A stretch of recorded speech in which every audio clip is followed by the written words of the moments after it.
Hello everybody, welcome back to Satisfactory. My name is Arctic Wolf and this is episode 21. In our last episode we put together a gigantic... I'm going to stop saying that now because every building we do gets bigger and bigger. But we put together this modular engines factory right here, which is actually 2 buildings and has a power plant in the end of it. In today's episode, adaptive control units. These things. So, looking at the recipe here, it takes automated wiring, circuit boards, heavy modular frames, and computers. And you got to put all 4 of those into a manufacturer. Okay. The computers takes 4 ingredients in a manufacturer. The heavy modular frames takes 4 ingredients in a manufacturer. The circuit boards takes 2 ingredients in an assembler. And the automated wiring takes 2 ingredients in an assembler. And we need 15 of the automated wiring. Currently, we have an automated wiring setup that isn't running to anything. So what I did was turn that on, and I ran a belt right there that comes up right here that's running those automated wirings up here. And stuff in the storage bin back there full. So we should have enough automated wiring to do what we need to do. Another thing, in the heavy modular frame recipe, which we need for this,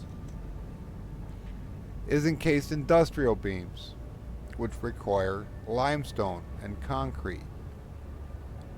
We're not going to make that. We already have that being made. We're going to tap into that storage bin down there, and we're going to belt that up and have that coming in right there. So that's 2 down. I'm going to go down in there and lay out some machinery and explain the rest. Okay, here we are down at this level. So what we got to do, we got a manufacturer. He's going to be spitting out the adaptive control units. Well, bam. There we go. Okay. He's going to need the automated wiring.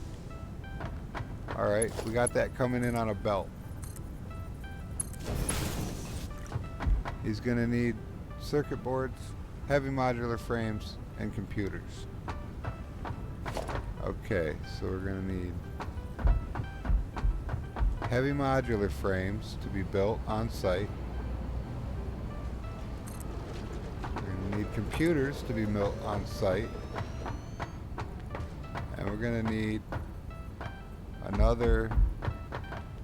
assembler over here for circuit boards.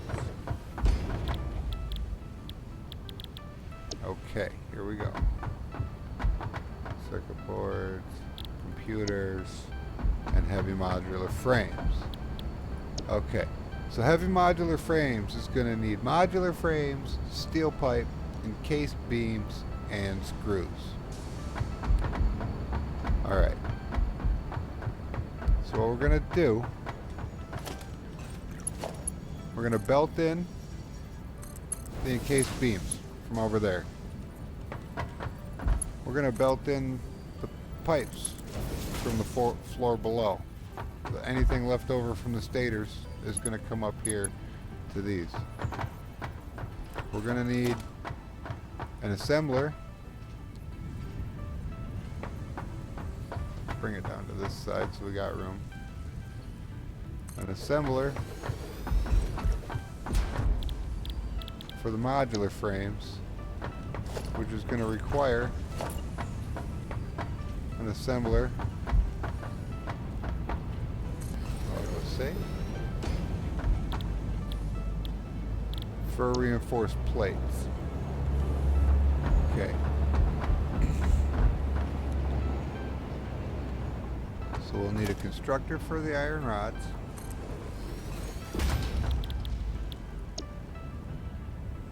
Recipe iron rods. Okay. And we need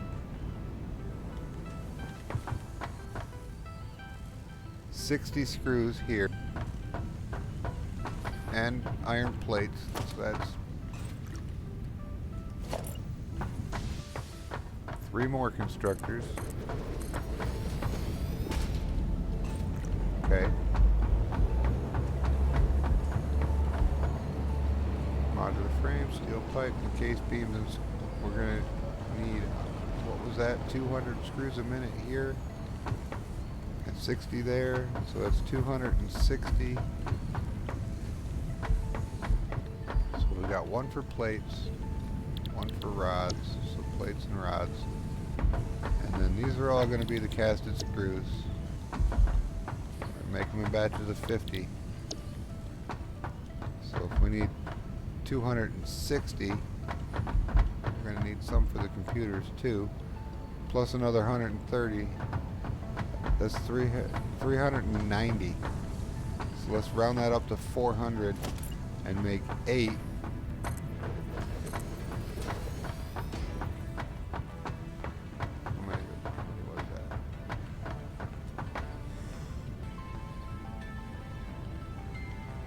That's 1, 2, 3, 4, 5, 6, 7, and 8.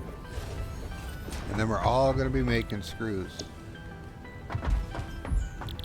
And we'll split those up all to the different lines.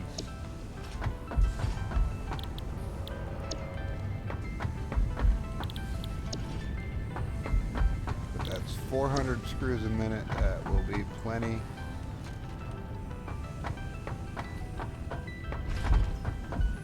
So 8 screws, 1 plates, 1 rods, and there we go. We're getting there. We're almost done. Steel pipes coming in from below, encased beams coming in, modular frames are right there. Reinforced plates are right there. Okay. Now let's look at the computer's machine. We got the screws taken care of already. The plastic is going to be coming in from the next building over. So we can mark that with a belt. Cable. Okay. We got the wire coming in from down below. But we're going to have to use a constructor to turn the wire into cable.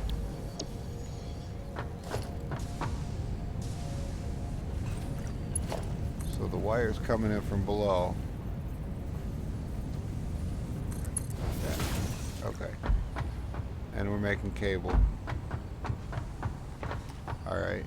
Circuit boards. Circuit boards. We're already making some, but we need 2 more assemblers for circuit boards, which are both going to get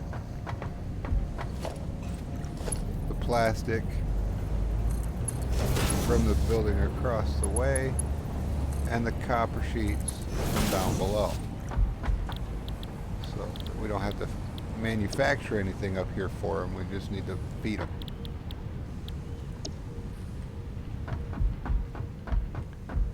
Okay. So the screws, plastic, cable, and circuit boards are taken care of. What do we got here? This is circuit boards, plastic, it's the same situation with those circuit boards over there. So we got the iron. We're not going to need the raw copper here. That's good because we can take that away and we can make that copper wire, copper sheets. We'll have to bust that window out and put in another one of these walls and put all these things coming in the walls. I'll get that taken care of. And jigsaw Tetris these around.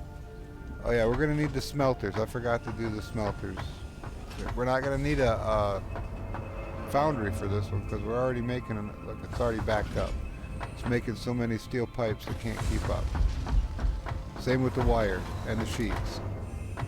See how the screws are being used constantly, so we can't use any of the screws that are being made from down there.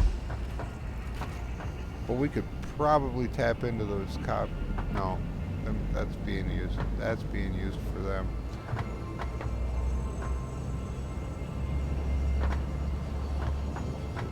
The motors is the bottleneck, specifically the rotors, which is chugging away. I mean, it's going as fast as it can. So I might have to overclock this rotors machine. It's supposed to be making 10 per minute. I might have the wrong recipe. I don't think so, but it's taking both the ingredients. So, but I'll have to check that out and see why that's going slow. And then I'll get all this stuff in here and I'll come back to you guys. We're probably going to need, let me just do some math here. There's 8 at 12.5 and then 2 at 30. So that's 60 and then 8 times 12. There's 100. So 160. That's doable. We have almost exactly that amount of iron available. So we don't need the coal here either. We're not making any steel upstairs. This is pipes. Okay, I'll get this situated and I'll come back to you guys. And I'm back. I installed all the manufacturers, assemblers, constructors, and smelters. I belted it all together, which was more of a puzzle than I'd like to admit. I ran the power around through it. So if my calculations are correct, when I connect this power line, everything should spin up, turn on. And then I have to run a belt from the front of that manufacturer over there down. I'm going to go out this hole right here, down to that layer, all the way over here to the front. I'm going to turn that way. We're going to go up above this one that's taking the modular engines down. And then when we get down there, we're going to stay above until we get over there. And then we're going to hook and turn and go straight into the space elevator. And it's going to look sweet. But yeah, we got green and yellow lights everywhere. So this whole floor is active and on and running. And everything is good. I'm gonna go get that belted in and I will see you in a minute. Okay, so I've been troubleshooting this place out and I found the culprit. This lift right here that we're looking at on this rotors machine, which needs to be a Mark III lift to be able to feed it 195 screws per minute, was only a Mark II lift, and it was only getting 120 screws per minute, and that was holding up the whole thing. So now, as you can see, everything is moving smoothly, everything is running smoothly. And if we go down here all the way to the front, I had to add more copper sheet constructors to meet the demand of not only that rotors machine but also the circuits upstairs. So I added another copper smelter and 2 more copper sheet constructors down here, and then just tied that into the belt that's going over that way. But now if you look here, this machine is running at 100%, which is fantastic, which means these motors will end up backing up eventually. And when they back up into this one, it'll stack them up here.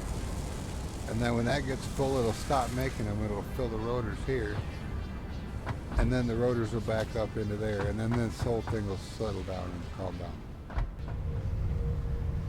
Here we are at the hub. There's one more thing I wanted to do today before we go on to our next little thing here. I wanted to turn this stuff in and get my gas mask. Milestone reached. Gas masks and filter parts will ensure increased odds of survival in gas-based hazardous environments. Fix-It Incorporated would like to extend the friendly advice to not forget to change filters regularly. Right, bring a lot of filters. Gotcha. Okay, that's where the versatile framework that slipped my mind is coming from. Okay, so I let my computer run overnight,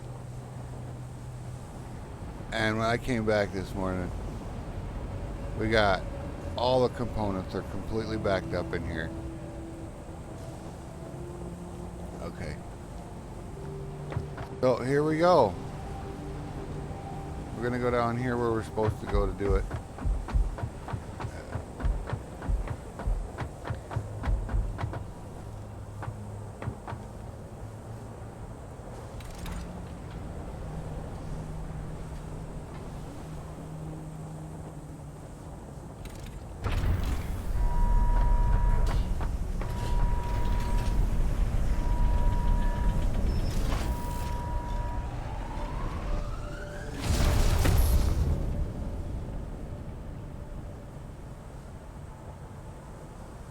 Totally cool.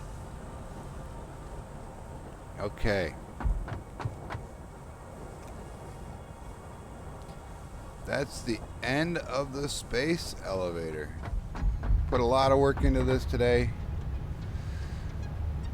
If you like the video, get the thumbs up button. If you like this channel and this playlist, hit the subscribe button. Hit the bell notification to know when my new videos come out. And with that, that's it for me today. Wolf out.